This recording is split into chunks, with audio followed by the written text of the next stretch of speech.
अमिताभ कुमार वरिष्ठ पत्रकार भी हमारे साथ जुड़े हुए हैं।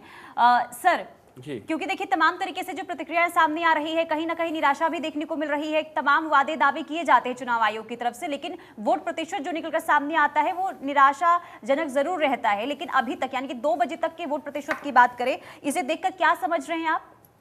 नहीं, सुबह के हिसाब से अब स्थिति काफ़ी बेहतर हो रही है। इसका मतलब है कि लोग बढ़ रहे हैं और मतदान केंद्रों पे आ रहे हैं।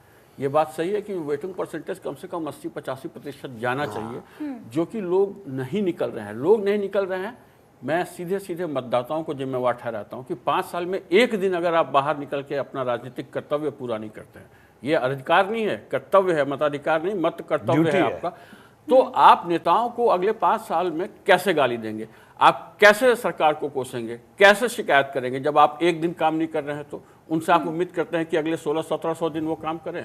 तो मतदाताओं को स्वयं बाहर आना चाहिए, इसके लिए जागरूकता होनी चाहिए। दूसरी बात, कानून होना चाहिए। निश्चित रूप से चुनाव आयोग को सारी सुविधाएं वहाँ देनी चाहिए, सुविधाएं देते भी हैं। हालांकि जो जैसे दूरस्थ इलाके होते हैं, ग्रामीण इलाके होते हैं, तो वो वैसे भी सामान्य जीवन के आदी होते हैं। वहाँ का जो माहौल होता है वो वहाँ पे एसी में नहीं रहते, ना कोई बहुत ज़्यादा पंखे वंखे में रहने की उनकी आदत होती है। तो उनके हिसाब से जो उनकी जीवनचर्या उसके हिसाब से व्यवस्थाएं जरूर होनी चाहिए। और पॉलिटिकल पार्टीज पे देखिए कुछ नियंत्रण होता है। आप गाड़ियों में नहीं ढो सकते मतदाताओं को, उस पर रोक लगाई जाती है, क्योंकि इससे फिर क्या होता है ना कि फिर बंद जाता है मतदाता, उसके ऊपर पक्षपात का ये लग जाता है। लेकिन वो घरों से निकाल सकते हैं, जा करके फोन करके उनको कह सकते हैं कि आप आइए, यहाँ हम लोग बैठे हुए हैं, आप आइए, पर्ची लीजिए और मतदान जरूर कीजिए।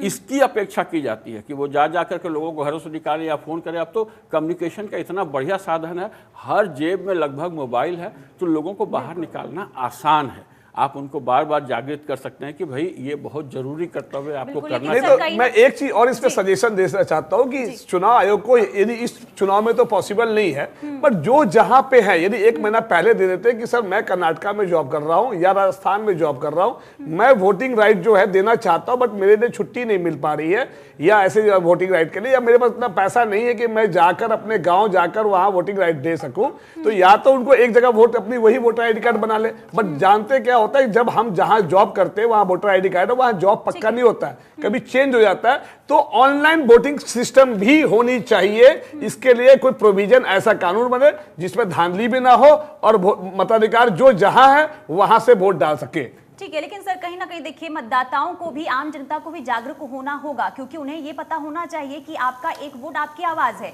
और इसलिए आप घर से बाहर निकले, मतदान का इस्तेमाल करें। लेकिन कहीं ना कहीं इंतजार करना होगा कि सेकंड फेज में आखिर कितना वोट प्रतिशत निकलकर सामने आता है।